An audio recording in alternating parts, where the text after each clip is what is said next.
Today I'm going to show you how to set up a drip campaign inside the CRM. Remember, a drip campaign is a series of emails that are automatically sent out from the CRM based on your frequency preference.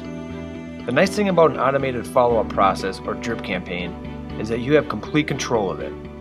You choose how many emails you want to go out, how often you want them to go out, the time of the day you want them to be delivered, and who you're sending to. This works great for automatically following up with prospects that might be on the fence and need that extra push to become a buying customer. And that's what we're going to set up right now. The very first thing you're going to want to do before you set the drip up is create the emails you wish to send out. Once you have the emails created and saved into your library, we can start putting it together.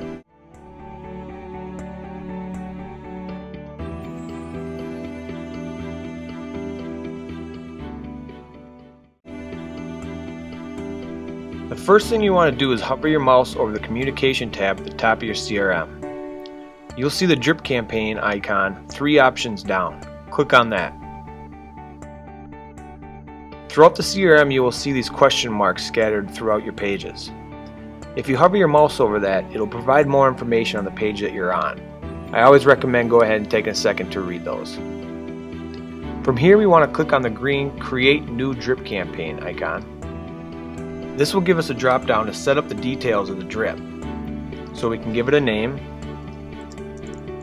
and then we can also choose the time on which these messages will be sent. After that, we start pulling in the messages themselves. We're going to start by choosing the delay on which we want these emails to be sent out. There's 4 options: immediate, delay, anniversary date, and fixed date. If you choose immediate, the first email will be sent out within 10 minutes of the drip campaign being completed. If you choose delay, it will give you an option to choose how many days the email goes out after you've added them to the group. If you choose anniversary date, this will let you choose a date, for example January 1st, and that's going to send out that email every year on that same date. Similar is fixed date. If you choose fixed date, you can go ahead and you can choose the year,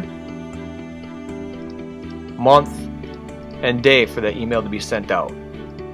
You also have the option to initiate a workflow along with this drip campaign. We'll discuss workflows in a different video, but for now we won't set that up in this example. For this example, I'm going to choose delay. In the days after added to group, I'm going to do 1 for the first email. That means as soon as someone is sent to the sale made group, they'll get that email 1 day after they're in that group. Then we have to choose the email. These are the emails that you saved into your library. I'm going to go ahead and grab email number 1. Correct day and the email chosen. I'm going to go ahead and hit this green Add Another Message to Drip Campaign. That's going to give me the same options to choose for the next email.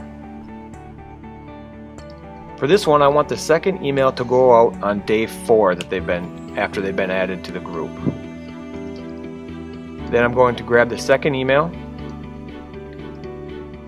and then I'm going to hit the Add Another Message to the Drip Campaign for the third one.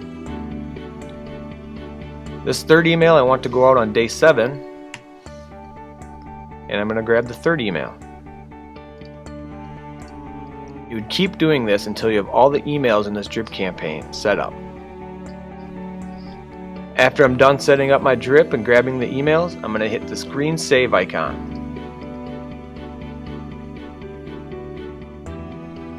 The next step we want to take is we want to hit this edit drip campaign icon because we need to select the trigger point on which these emails will be sent to a contact. You can get pretty creative here. The most commonly used selection here would be sales status. So if I selected that, this drip campaign would only send to contacts where sales status contains, let's say for example, prospects.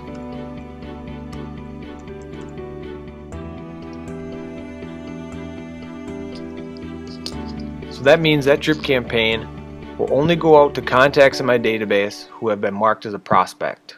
I also have the ability to add a filter to this drip campaign. If I hit the Add Filter icon, it will give me an AND or an OR. So I can say only send to contacts whose sales status contains prospect and send to, and this will give me the exact same options in the drop down as above.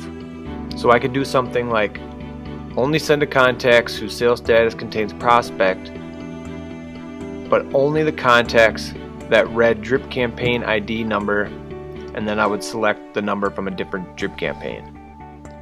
This is nice because you can really hone in on your prospects. This is going to grab the prospects that only read my other email drip campaign, so you know that they're a little bit more interested in what you have to say. Once I have my trigger points set up, all I have to do is scroll down and hit the green save icon one more time. So now my drip campaign is ready and set to go. As you can see here, if we recap, it's only going to send to contacts of mine that have a sales status contain prospect. It's going to send these emails at 10 a.m. on a given day, and just below that you'll see my frequency set up. Just a few things I want to show you before I let you go. Once your drip campaign is set up for that group, you'll see that if you go to your groups tab up here, you'll see a small faucet right next to the group. This means that this group has a drip campaign activated inside of it. Another thing I want to quick show you is if you're in your drip campaign and you select this view contacts icon, this is going to show you all the contacts that have had this drip campaign initiated towards them. It's going to show you the name, their email, and it's also going to give you a couple options we can take with this contact. If I wanted to restart the drip campaign, I can do that by hitting this restart icon. Or if I wanted them to complete the drip campaign, I could just hit complete, and that will fast forward them to the end and the drip campaign will be done. I can also backstep an email, so they will backstep one email message. If I hover my mouse over this green icon, it's going to show me that it's been 15 days since the start of this drip campaign for this contact. And one more thing to keep in mind, if you have a drip campaign set up to go to all of your prospects, for example, as soon as you mark that contact from a prospect to a customer or any other sales status, that drip campaign will automatically stop. Thanks for watching the video, and be sure to visit our video library at www.rsvponline.com.